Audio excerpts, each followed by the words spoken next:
বিয়ের প্রলোভন দেখিয়ে ধর্ষণের দায়ে সর্বোচ্চ ৭ বছরের কারাদণ্ডের বিধান রেখে নারী ও শিশু নির্যাতন দমন আইনের সংশোধন করেছে সরকার। দর্শক, এই নিয়ে আমাদের কথার আজকের বিষয়। সঙ্গে আছি আমি স্বপন আহমেদ। এ বিষয়ে শুনবো সাধারণ মানুষের মতামত। তবে তার আগে এ বিষয়ে এটি নিজে প্রচার হওয়া একটি প্রতিবেদন আমরা দেখতে চাই।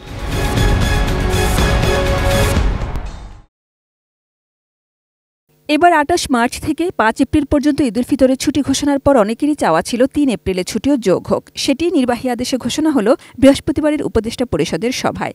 একই সঙ্গে ক্ষুদ্র নৃগোষ্ঠীগুলোর জন্য এলো সুখবর। চৈত্র সংক্রান্তিতে ৩টা পার্বত্য ডিস্ট্রিক্টে ছুটি থাকবে।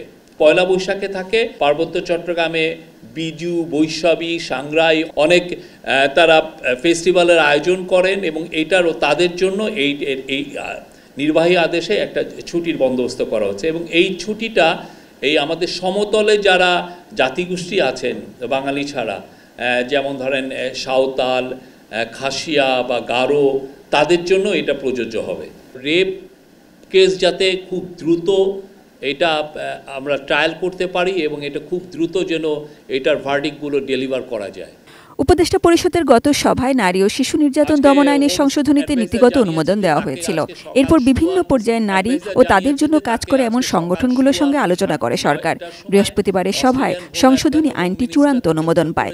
প্রায় ঘণ্টাখানেক এই লটা নিয়ে ডিবেট হয়েছিল, হওয়ার পরে এই অ্যামেন্ডমেন্টটা এটা পাস হয়েছে। বিয়ের প্রলোভন দেখিয়ে যে রেপ কেসগুলো আগের ল থেকে একটু নতুন একটা সেকশন নিয়ে এসে সেই লটাকে সর্বোচ্চ শাস্তি ৭ বছর করা হয়েছে এবং সেটার ক্ষেত্রে আরও যা যা সেফগার্ড নেওয়া যায়, যে সমস্ত সেফগার্ড মেজার এই লর ক্ষেত্রে নেওয়া দরকার, সেগুলোর ব্যবস্থাও করা হয়েছে।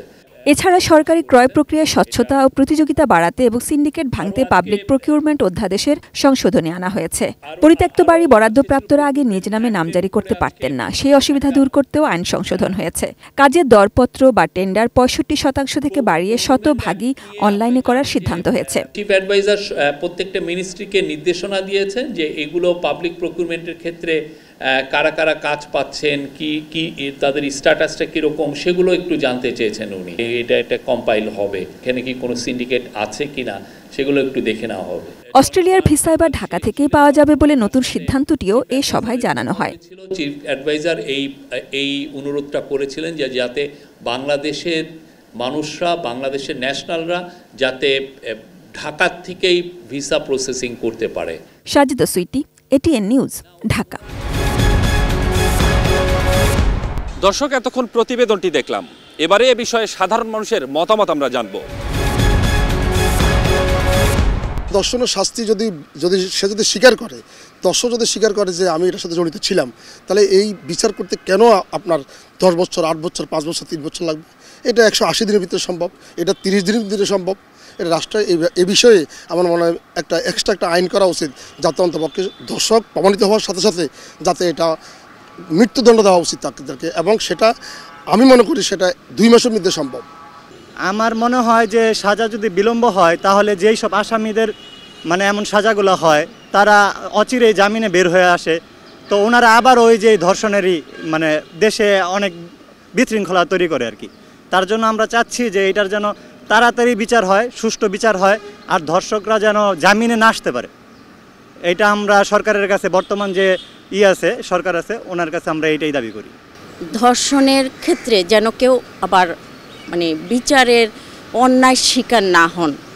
এখানে আমাদের সমাজটা এমন একটা পর্যায়ে চলে গেছে যেখানে দেখা যায় যে বিভিন্ন বিষয়ে বিভিন্নভাবে অন্যকে হয়রানিও করা হয়, এটাও সত্যি। তো সেসব দিকে অবশ্যই ওই যে কথাটা বললাম, জাতি, ধর্ম, বর্ণ, রাজনৈতিক আশ্রয় সব কিছু থেকে উঠে এসে এই জায়গাটাতে অন্তত এমন কোনো তদন্ত কমিটি বা এমন কোনো ডিপার্টমেন্ট বা এমন কোনো মন্ত্রণালয় করা উচিত যেখানে এটাকে সরকার যদি চান, কর্তৃপক্ষ যদি চান, অবশ্যই এটা নিশ্চিত করতে পারে। কারণ নারীর যদি স্বাধীনতা না দেয়, আসলেই যদি তাকে নিরাপত্তা না দেওয়া হয়, তাহলে কোনোভাবেই জাতির উন্নতি সম্ভব না। 7 বছর সাজা দিতে বলতেছে এটাকে বাড়ানো উচিত, যেটা যাবজ্জীবনের মতো, আর না হলে সেটাকে আপনি একটা কার্যকর, যেটা ফাঁসি বলেছিলাম ওইরকম একটা কিছু করে, নাহলে যাবজ্জীবন দিয়ে রাখা। যেটা বিয়ে প্রবলনের দিকে যাবে সেটা হচ্ছে যাবজ্জীবন দিয়ে রাখা, আর যেটা ডাইরেক্ট ধর্ষকের মতো একটা আচরণ হবে সেটা সরাসরি ফাঁসি হওয়া উচিত। যত দ্রুত সম্ভব আলামত, যেটা হচ্ছে গিয়ে ধর্ষণের যেই রেপের আলামতটা দ্রুত মানে সংগ্রহ করে দরকার হলে ডিএনএ টেস্টে পর্যাপ্ত ব্যবস্থা রেখে যেন মানে দ্রুত গ্রেপ্তার, এবং সেই সাথে ডিএনএ টেস্টিং বা যে কোনো কিছু যেটা হচ্ছে গিয়ে অভিযোগ প্রমাণের জন্য লাগে বা বিবাদীর নিজেরও কথা আছে, মানে যত দ্রুত সম্ভব, পারলে 15 দিনের মধ্যে বা 1 মাসের মধ্যে, যে এই জিনিসটা যেন মানে সলভ করে দ্রুত ধর্ষণের এবং সর্বোচ্চ শাস্তি মৃত্যুদণ্ড তো আছে, এটা জাস্ট কার্যকর করতে হবে, এটা সব ক্ষেত্রে কার্যকর করতে হবে। বিয়ের প্রলোভনে ধর্ষণের শাস্তি সর্বোচ্চ 7 বছর কারাদণ্ড পাশ হলো নারী ও শিশু নির্যাতন দমন আইন সংশোধনী। এই নিয়ে সাধারণ মানুষের মতামত জানাতে আমাদের কথার আজকের পর্বে কুমিল্লা থেকে যুক্ত আছি আমি হুমায়ুন কবির জীবন। জানাবো তাদের মতামত। ধর্ষণ এটা একটা সমাজে বর্তমানে খুব বেধি আকার ধারণ করছে। যে আইনটা পাশ হয়েছে সেজন্য সরকারকে আমি সাধুবাদ জানাই, তবে আইনটার যাতে যথাযথ প্রয়োগ হয়, শাস্তির ব্যবস্থা নিশ্চিত থাকে, সেই দৃষ্টি যাতে রাখে, সেই জন্য সবাইকে অনুরোধ করব যাতে এদিকে সবাই সমানভাবে নজর দেয়। বিয়ের প্রলোভনে যে আইনটা কার্যকর পাশ করা হয়েছে এটা আমি অবশ্যই সাধুবাদ জানাই, কারণ ডে বাই ডে আমাদের দেশে ধর্ষণের পরিমাণ বৃদ্ধি পাচ্ছে, আর বিশেষ করে বিয়ের প্রলোভনে বিভিন্ন জায়গায় এরকমের অঘটন ঘটতে যাচ্ছে এবং ধর্ষিত হচ্ছে আমাদের মা বোনেরা। সেক্ষেত্রে আমরা অবশ্যই এই আইনটাকে সাধুবাদ জানাই। বিয়ের প্রলোভনে যে শাস্তিটার ব্যবস্থা করেছে এটা সময় উপযোগী সিদ্ধান্ত, এটা আমার মনে হয় এটা। তবে যে সিদ্ধান্তগুলি নেওয়া হচ্ছে আইনের প্রয়োগগুলি যদি যথাযথ হয় তাহলে সেই ক্ষেত্রে এই ধরনের অপরাধগুলি কমে আসবে। শুধু ফাঁস হলে চলবে না, এটা মানে খুব দ্রুত যাতে কার্যকরী হয় এই ব্যবস্থা সরকারকে মানে চিন্তা ভাবনা করতে হবে, যাতে মানে খুব তাড়াতাড়ি এই বিষয়ে খুব হয় আর কি, মানে সচেতনভাবে এটার জনগণের মানে আশা আকাঙ্ক্ষা যাতে পূরণ হয়, হ্যাঁ, এই বিচারের মাধ্যমে ওইভাবে সরকারকে এগিয়ে যাওয়া। বিয়ের প্রলোভন দেখিয়ে ধর্ষণ করলে 7 বছরের কারাদণ্ড এবং নারী ও শিশু নির্যাতন দমন আইনের সংশোধনীও পাশ করা হয়েছে। এ বিষয়ে আমি জানবো সাধারণ মানুষের কথা। দর্শক, আমি মাজহারুল ইসলাম মাসুম আপনাদেরকে নিয়ে যাচ্ছি সাধারণ মানুষের কাছে।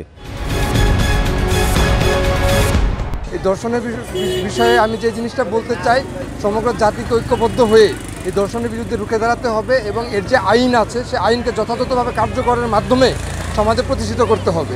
সাধারণ কোমলমতি মেয়েদের যারা এই ধরনের প্রলোভন দেখিয়ে ধর্ষণ করে বা শিশুদের এরকম অত্যাচার, এর আইনের বিচার দ্রুত হওয়া উচিত, সর্বোচ্চ 3 মাসের মধ্যে, এবং এই ধরনের আইন যাতে অদূর ভবিষ্যতে না ঘটে তার জন্য আরও কঠোর আইন বাস্তবায়ন করা উচিত। সরকার যে আইনটা করেছে এটা সত্যিকার অর্থে ভালো, তবে আইনটার সর্বোচ্চ শাস্তি মৃত্যুদণ্ড দিলে সবচেয়ে ভালো হতো, এবং সমাজের ভিতরে যে অনাচার হচ্ছে, এই নারী ও শিশু, কোমলমতি শিশুরা ধর্ষিত হচ্ছে, এটা থেকে হয়তো রেহাই পেয়ে যেত।